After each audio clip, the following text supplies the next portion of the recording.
Hoje, na classe de adultos, vamos estudar a lição de número 9, que tem como título A Igreja e o Sustento Missionário. Os nossos objetivos são 3, acompanhe comigo. Em primeiro lugar, explicar a relação da igreja de Filipos com o sustento missionário. Em segundo lugar, elencar os princípios básicos do sustento missionário. E, por fim, conscientizar a respeito da importância do investimento financeiro da obra missionária. Cumpriremos esses objetivos mediante a explicação e aplicação dos pontos e subpontos desta lição. Esta será a nossa metodologia, explicar do texto áureo à conclusão.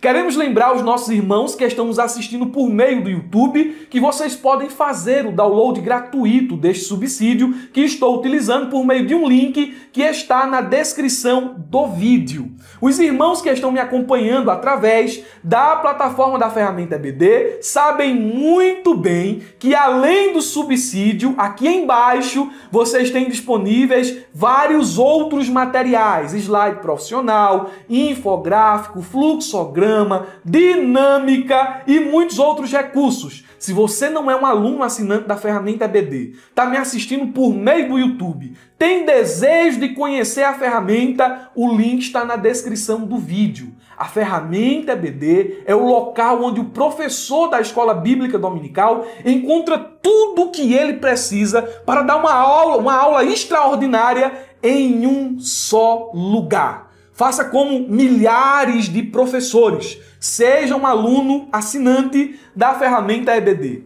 Comecemos, portanto, as nossas explicações a partir do nosso texto áureo que nos diz: o meu Deus, segundo as suas riquezas, suprirá todas as vossas necessidades em glória por Cristo Jesus. Filipenses capítulo 4, versículo de número 19. A paráfrase NTLH traduz essa passagem da seguinte maneira: e o meu Deus, de acordo com as gloriosas riquezas que ele tem para oferecer por meio de Cristo Jesus, lhes dará tudo o que vocês precisam. Paulo está escrevendo para uma igreja pobre da Macedônia, especificamente a igreja de Filipos. E em meio a palavras de gratidão, ele esboça, ele traz à tona essa verdade teológica que recai, essa promessa, melhor digo, que recai sobre aqueles que amam a obra missionária. O meu Deus, de acordo com as gloriosas riquezas que ele tem para oferecer por meio de Cristo Jesus, lhes dará tudo o que vocês precisam. A promessa é específica e ela é dirigida a um público específico. Paulo está falando aos crentes fiéis de Filipos, aos crentes que amam a obra missionária, que, embora em meio à extrema pobreza, se disponibilizaram a contribuir com o ministério do apóstolo Paulo. E Paulo está dizendo, isso não vai passar em branco lá no céu. Essa boa ação de vocês, essa atitude de vocês não vai passar desapercebida por Deus. Saibam de uma coisa, isso é uma promessa para quem contribui, isso é uma promessa para quem é fiel, isso é uma promessa para quem ama a obra missionária. Deus vai suprir todas as necessidades em você, as necessidades de vocês, de acordo com as riquezas que ele tem para oferecer por meio de Cristo Jesus. Meus irmãos, Deus supre a necessidade de seu povo, não de sua riqueza, mas, como o texto diz, segundo a sua riqueza em glória em Cristo Jesus. Isso aqui fala de proporcionalidade. Como assim, irmão Murilo? Eu não entendi. Preste atenção no exemplo, exemplo ilustrativo. Se um missionário, ou melhor, digo, se um milionário der 10 centavos a uma criança, ele terá dado de sua riqueza. Mas, se ele doar 500 mil reais a uma causa justa, terá dado segundo a sua riqueza. A provisão de Deus é segundo a sua riqueza, é proporcional ao que ele tem, as suas riquezas eternas, as suas riquezas incalculáveis. Deus dá com proporcionalidade. O texto é maravilhoso e essa verdade está presente aqui nas entrelinhas. Um certo comentarista, ele diz que o versículo de número 19 é um cheque sacado no banco da fé. E ele chega aqui a fazer uma comparação, é uma comparação imperfeita, mas interessante. Ele diz o seguinte, primeira parte do versículo: meu Deus, o banqueiro, há de suprir a promessa de pagamento cada uma das vossas necessidades, o valor do cheque. Cobre tudo, todas as necessidades, segundo a sua riqueza, o capital do banco. Não vai faltar capital no banco para suprir as necessidades do povo de Deus. Em glória, o endereço do banco. Em Cristo Jesus, a assinatura no cheque, sem a qual ele não tem valor. Glória a Deus. Deus abençoa o seu povo para que o seu povo abençoe a sua obra. E uma obra que Deus tem um carinho especial é a obra missionária.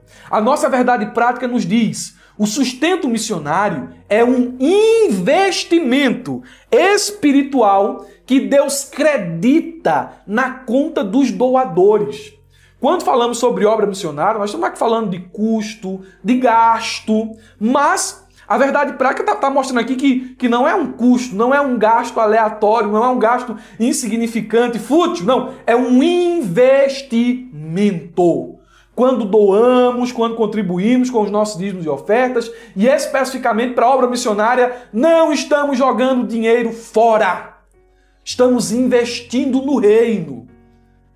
Essa ideia de, você já deu o dinheirozinho ao pastor, você já colocou seu saláriozinho lá na igreja. Olha, irmão, isso aí é coisa de herege, isso aí é coisa de quem? De zombador, de escarnecedor.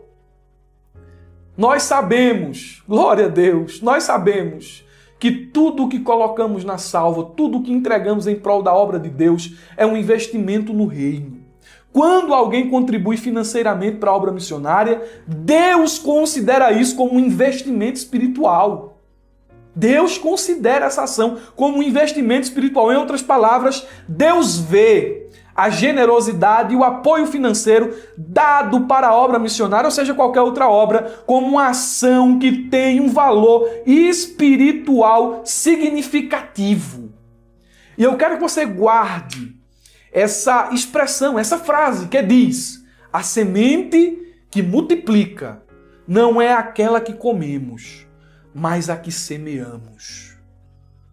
Quando a gente fala de reino, quando a gente fala de obra missionária, quando a gente fala das necessidades da igreja local, nós devemos ter em mente que a semente que se multiplica é aquela que nós semeamos e não a que comemos. Eu não estou falando aqui de absurdos, não é? De gente que diz assim: pegue sua casa, venda, coloque aqui sobre o altar. Pegue seu carro, venda, coloque aqui sobre o altar. Não é desse tipo de absurdo que eu estou falando.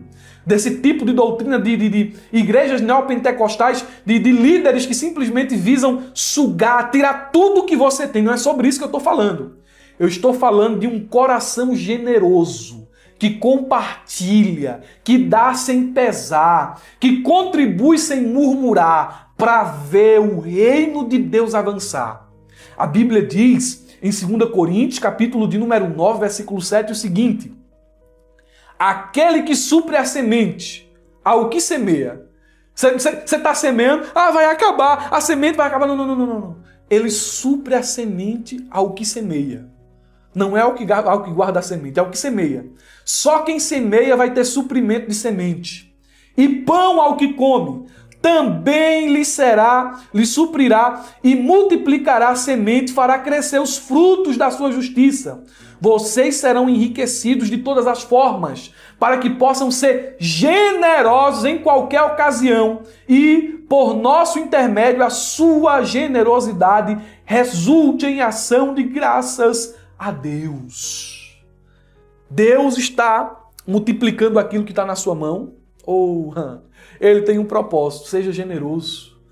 Você vai ver o fruto, não só material disso aí, mas o fruto espiritual. Que às vezes Deus está multiplicando o que você tem, a sua renda, Deus está honrando os seus esforços, aí você vê o fruto disso aí, uma boa casa, um carro, um investimento, uma coisa ou outra, mas você precisa ver os frutos espirituais.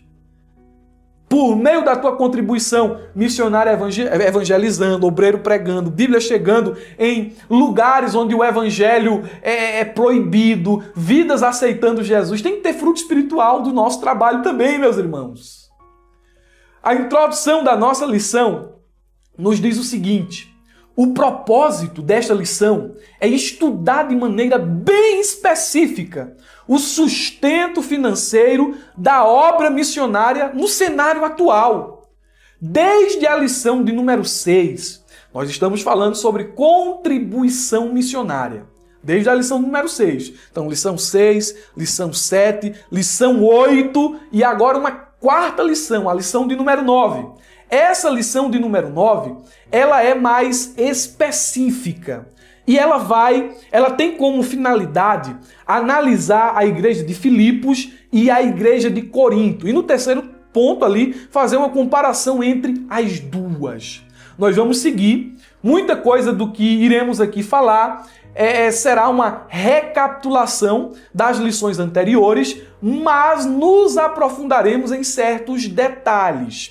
O nosso primeiro ponto nos diz: a igreja de Filipos e o sustento missionário. Subponto de número 1, Paulo e a igreja de Filipos. O texto da lição diz: o apóstolo Paulo aceitou a oferta dos crentes da igreja de Filipos, que foi entregue voluntariamente ao apóstolo, de modo que serviu para o seu sustento.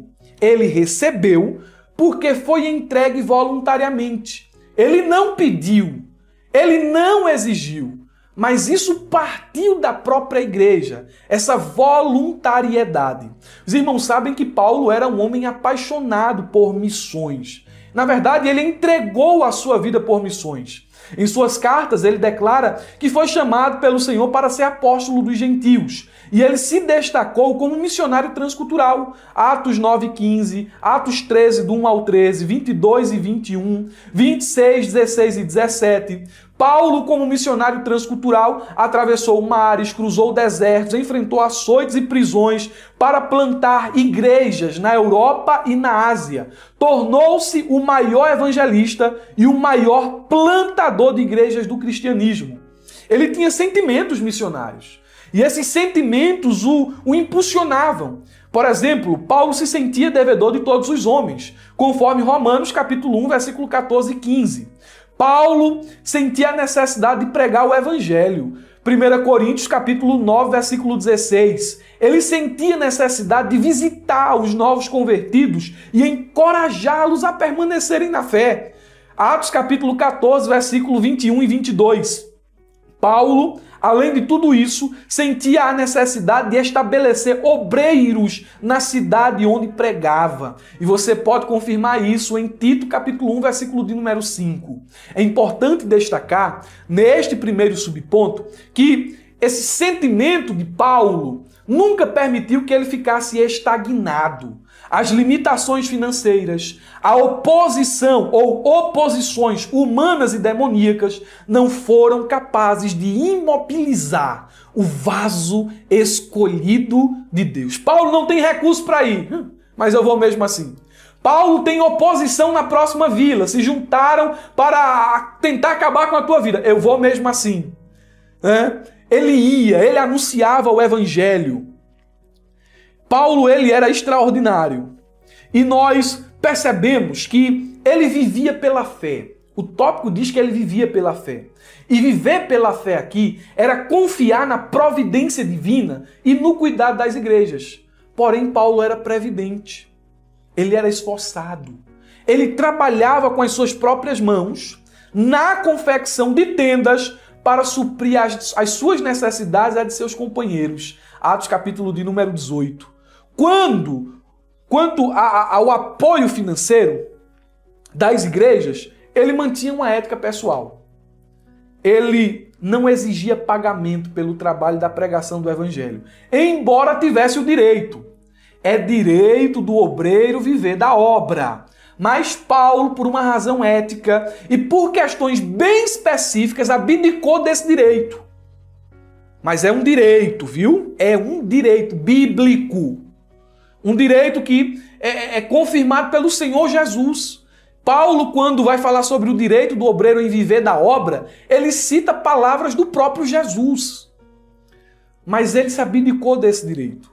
No entanto, quando a ajuda era voluntária e partia da iniciativa dos irmãos, ele aceitava e utilizava os donativos em prol da obra missionária. Paulo tinha uma relação muito próxima com a igreja de Filipos. E essa igreja amava o apóstolo Paulo. Os irmãos tinham desejo de contribuir, faltava oportunidade. E na oportunidade que tiveram, supriram todas as necessidades de Paulo. Esse é o coração voluntário dos irmãos de Filipos. E você precisa guardar isso aqui no primeiro subponto. Subponto de número 2. O privilégio de participar do sustento missionário.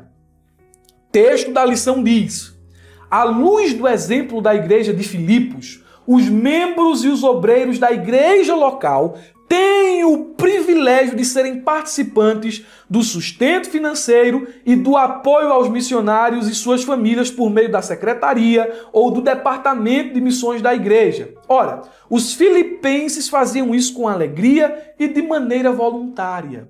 O que é que o comentarista quer nos ensinar nesse subponto?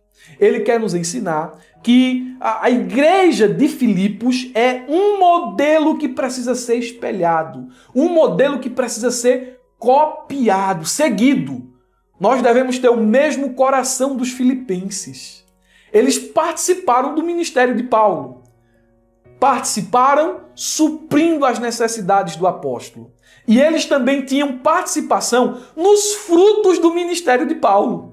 Por quê? Se Paulo ganhava uma alma lá em Corinto, né? Se Paulo plantou a igreja lá em Corinto, se Paulo pregou lá em Corinto, se vidas foram libertas lá em Corinto, ou seja, onde Paulo conseguiu chegar por meio da contribuição dos irmãos de Filipos, eles tinham participação nisso, porque eles estavam financiando a obra missionária. Cada alma que aceitava, cada alma que se convertia, tinha a participação dos irmãos de Filipe. Mas, irmão Murilo, eles não foram lá pregar. Irmão Murilo, os filipenses não estavam acompanhando Paulo em sua viagem missionária. Não fisicamente, mas permitiam Paulo chegar em lugares que ele não poderia se precisasse trabalhar como fabricante de tendas. Eles permitiam que Paulo fosse mais intensivo no ministério. Ora, quando Paulo precisava, ele trabalhava. Mas quando ele tinha as suas necessidades supridas, ele se dedicava integralmente. E nós sabemos que alguém que se dedica integralmente a algo, a alguma coisa, ele tem mais resultado. Ele é mais produtivo. Nós precisamos entender que uma alma, escute, uma alma vale muito mais, é muito mais valiosa do que todos os tesouros da terra. Por isso, todo investimento na obra missionária é pouco. Todo investimento na obra missionária é pouco. Uma alma vale tanto que não tinha na terra algo suficiente para pagar por ela. A moeda teve que vir do céu. E não foi qualquer coisa do céu, anjo, arcanjo ou querubim. Foi o próprio Filho de Deus que desceu e se entregou por cada um de nós. Esse é o valor que uma alma tem. Então não é muito quando você oferta, porque tem gente que murmura, né? Pode nem falar de dinheiro na igreja que já está... Não. Irmão, todo o dinheiro que tu tem não vale uma alma. Toda a riqueza desse mundo não vale uma alma. Portanto, contribuir, escute, contribuir, participar do sustento missionário é um privilégio. Subponto de número 3. Esferas de sustento missionário. A lição diz: o trabalho missionário envolve muitas esferas que precisam ser financiadas economicamente. quando uma igreja envia um missionário para determinado país, deve haver um planejamento financeiro. Como assim? Nós falamos aqui em aulas passadas. A igreja precisa planejar de forma organizada, escute, de forma organizada o envio de missionários. Precisa saber quais são os custos a curto, médio e longo prazo. A igreja precisa cuidar do obreiro. Eu achei uma frase do Hernandes interessante, quando ele diz o seguinte: a igreja deve cuidar do obreiro e não apenas da obra. A igreja demonstra cuidado com o obreiro à medida que lhe dá suporte financeiro para realizar a obra. A sustentação financeira aos missionários precisa ser sistemática. É por isso que precisa ter planejamento. Ela deve ser sistemática, pois a necessidade dos obreiros são diárias. Não é suficiente enviar ofertas esporádicas, uma vez aqui, uma vez ali, não. A contribuição precisa ser metódica, você precisa ter um meio de arrecadação, um meio de contribuição para poder você ter fundos para sustentar o missionário, precisa ser suficiente e também contínua. É por essa razão que nenhuma igreja que siga os princípios bíblicos enviará um missionário ao campo de forma irresponsável. A família missionária tem necessidades físicas, emocionais, sociais, financeiras e espirituais. E nessa questão aqui do cuidado da igreja com a família missionária, nós estudamos em aula passada ou em aulas passadas que deve ser integral, isto é, de forma completa. A igreja deve cuidar dos missionários de forma completa. Amém?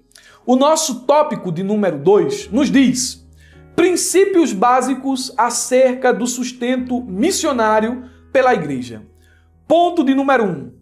O custo do sustento financeiro. Tem um custo. A gente diz, é um investimento, mas tem custo. A lição diz: antes de lançar qualquer projeto missionário, a igreja local deve fazer os cálculos de custos, conforme mencionado por Jesus em Lucas, capítulo 14, versículo 28. Por exemplo, é necessário estudar o padrão de vida do país para onde o missionário será enviado. É prudente que, previamente, seja estabelecido um contrato entre a igreja e o missionário, estabelecendo todas as tratativas acordadas com o missionário e a sua família antes do envio deles. Irmãos, prestem muita atenção no que eu vou dizer aqui a vocês. Muita atenção.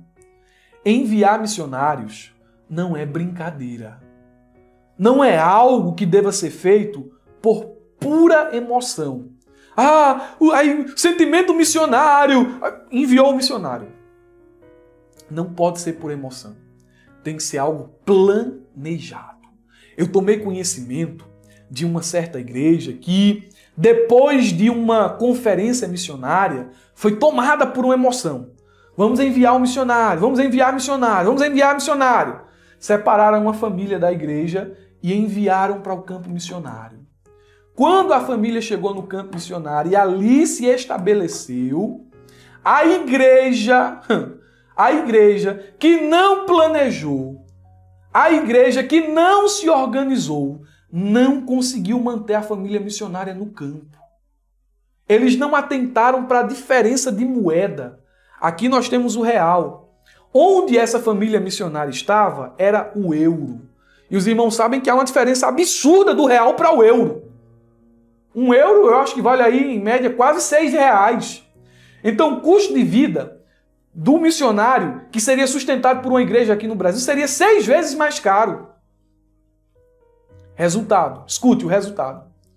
Para essa família missionária voltar para o Brasil, eles tiveram que mendigar. Tiveram que pedir dinheiro nas ruas da cidade para poderem retornar para o Brasil.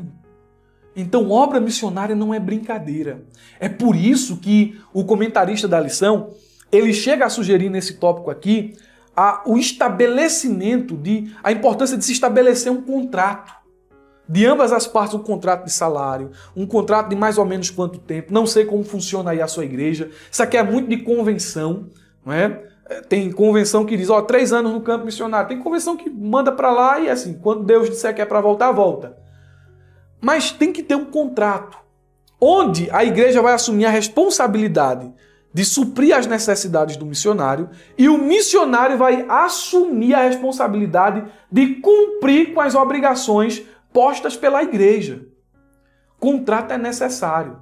Obra missionária tem que ser calculada nos detalhes. Enviar missionário ao campo não é brincadeira.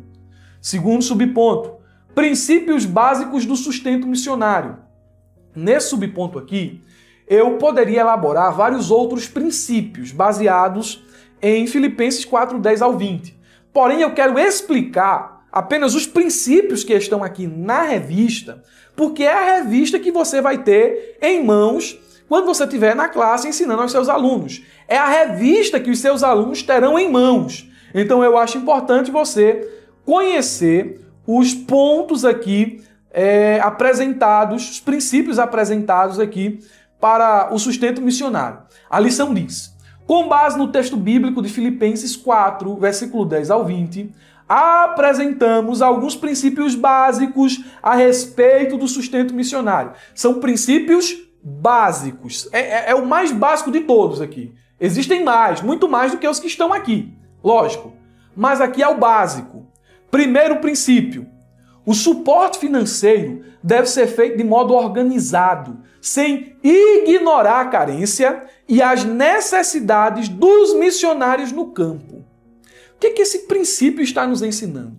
Está nos ensinando que, primeiramente, o suporte aos missionários não deve ser uma reflexão tardia ou negligente. Tem que ser um planejamento consciente. Um planejamento que leve em consideração a realidade do missionário nessa nova cultura. Porque tem gente que fantasia, não é?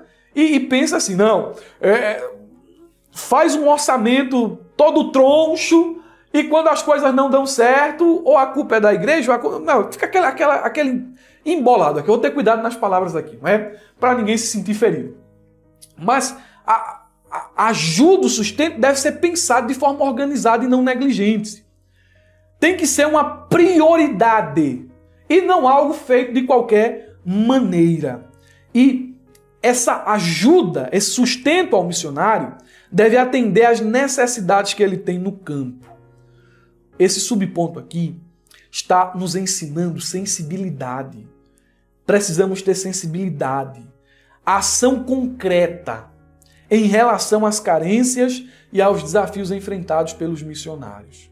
O segundo, o sustento deve ser coletado nas igrejas e entregue regularmente aos missionários de um modo eficiente e responsável.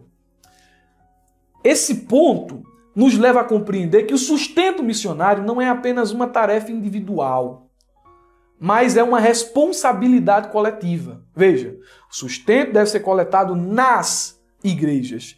É uma responsabilidade coletiva do povo de Deus.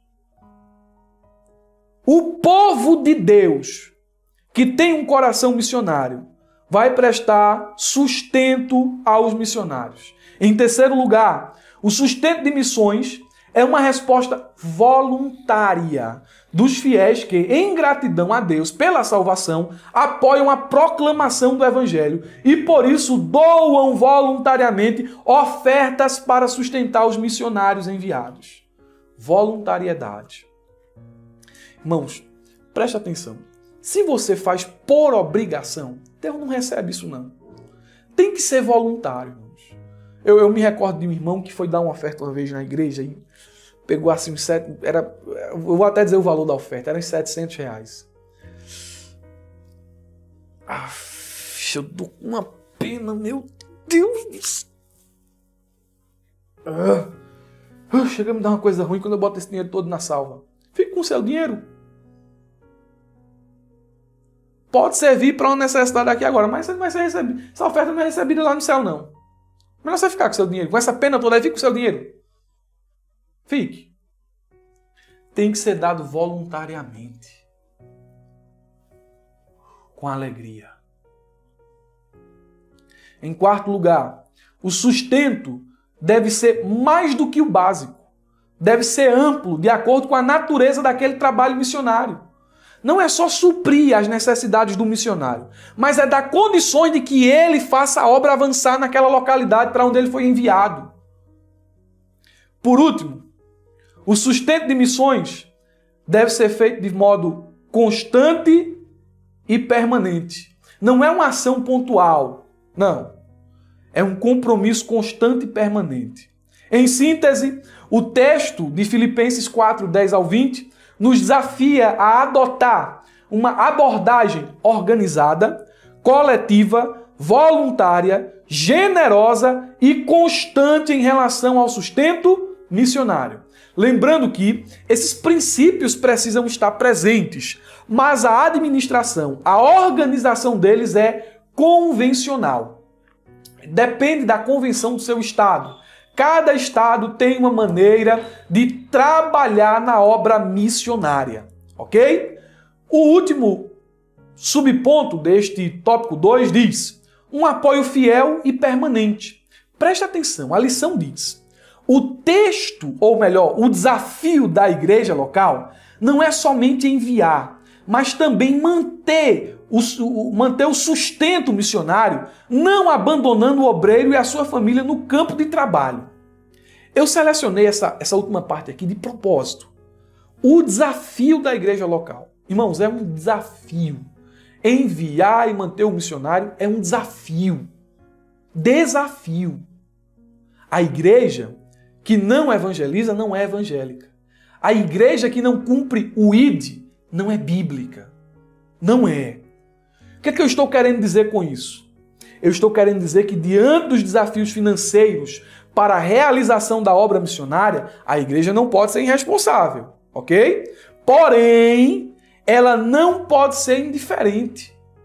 Não, é muito desafio, a gente tem que ter responsabilidade e a responsabilidade se torna meio que um subterfúgio, uma desculpa ali maquiada para ficar confortável com a indiferença.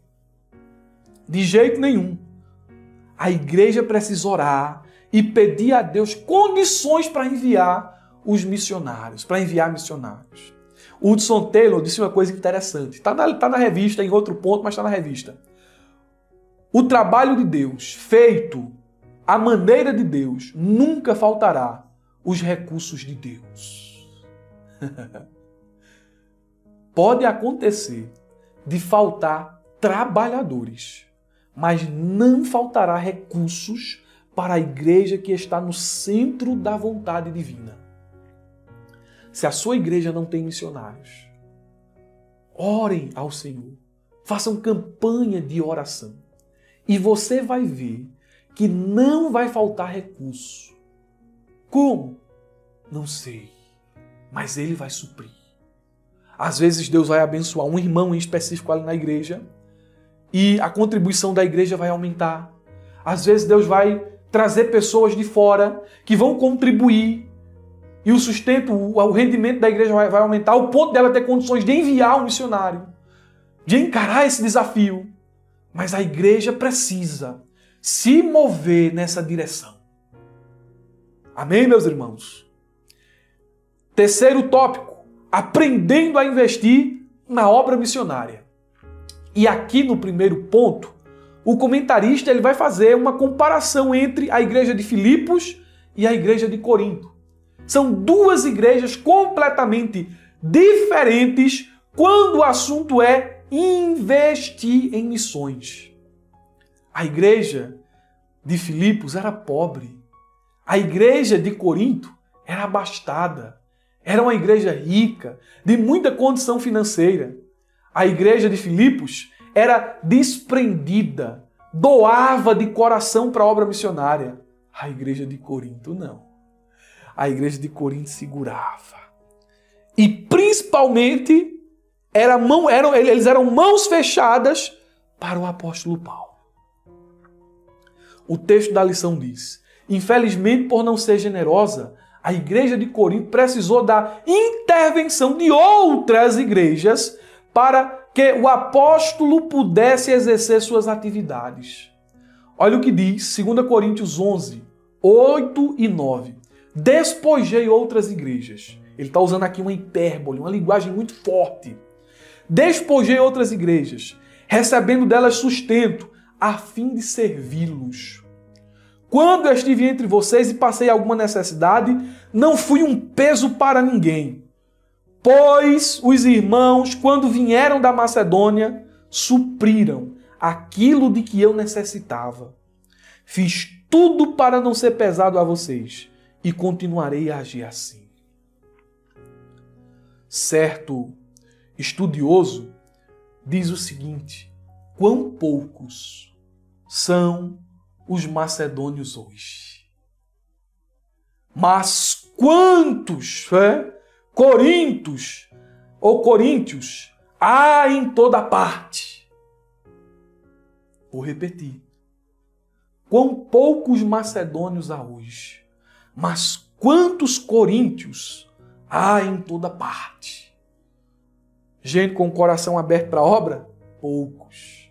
Gente de mão fechada? Muitos. Meu Deus. O nosso coração e as nossas ações estão alinhadas com as atitudes dos irmãos da Macedônia ou com as atitudes dos irmãos de Corinto? E aí? Subponto 2. Tendo consciência de nosso dever. A lição diz: contudo, o apóstolo Paulo ensinou à igreja de Corinto que contribuir para a obra missionária é um investimento espiritual. O que foi que Paulo ensinou àquela igreja de mão fechada, de coração cerrado? Ele ensinou que a contribuição missionária é individual. A gente falou o aspecto coletivo da contribuição, mas a contribuição tem um aspecto individual. Cada um contribua. Não, porque fulano não contribui, eu também não vou contribuir não. Porque se crânio não der, eu também não vou dar não. Cada um contribua. Aí ele prossegue dizendo que a contribuição missionária é voluntária, segundo o que propôs em seu coração. Terceiro, a contribuição missionária envolve sentimento. Dá com alegria. Não é com tristeza, feito o irmão dos R$700. Não é com tristeza. É com alegria. Em quarto lugar, a contribuição missionária contínua. Isso você vai ver em 1 Coríntios capítulo 16, versículo 2. Em quinto lugar, a contribuição missionária é de acordo com a prosperidade, conforme a sua prosperidade. 1 Coríntios capítulo 16, versículo 2. Porque tem gente que pensa que está abafando, né? Quando dá a sobra. Existe o princípio da proporcionalidade. Geralmente quem menos tem é quem mais dá.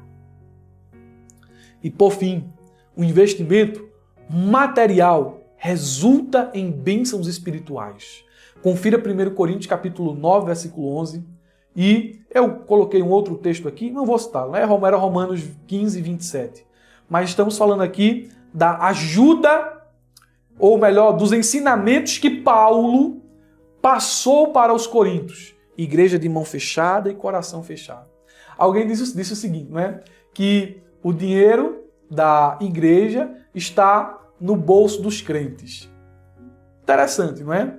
Só que antes, né, de o bolso estar aberto para a obra, o coração precisa estar. Ele precisa primeiro trabalhar no coração. Porque se o coração tem boa disponibilidade, a carteira estará sempre aberta. Terceiro subponto. Pessoas financiando a obra missionária. A lição nos diz: em Lucas 8, do 1 ao 3, um grupo de mulheres acompanhavam Nosso Senhor e o serviam com seus bens, ou seja, sustentavam financeiramente o ministério de Jesus e de seus discípulos. Mulheres. As mulheres sustentavam o ministério de Jesus. Serviam ao Senhor com os seus bens.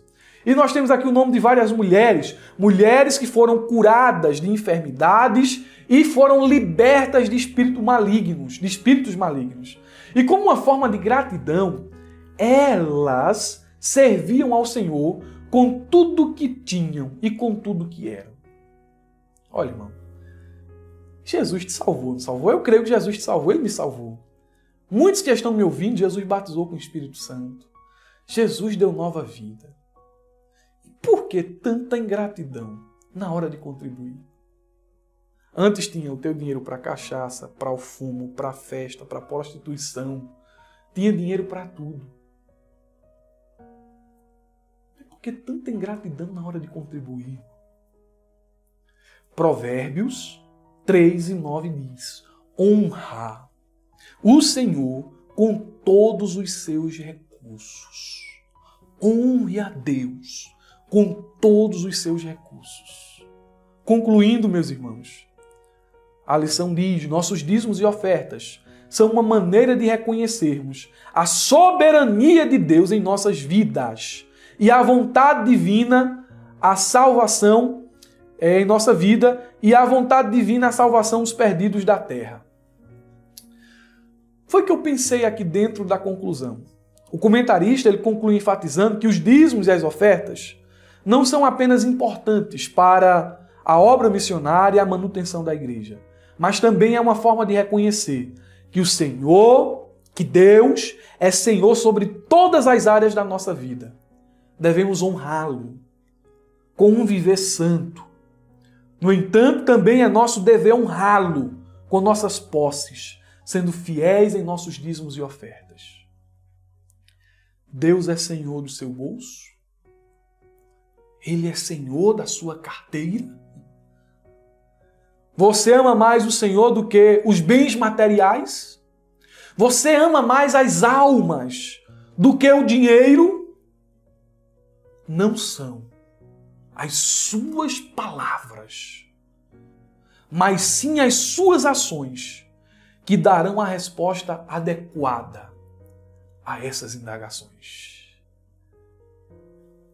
Reflita sobre isso. E eu termino mais uma pré-aula da Escola Bíblica Dominical.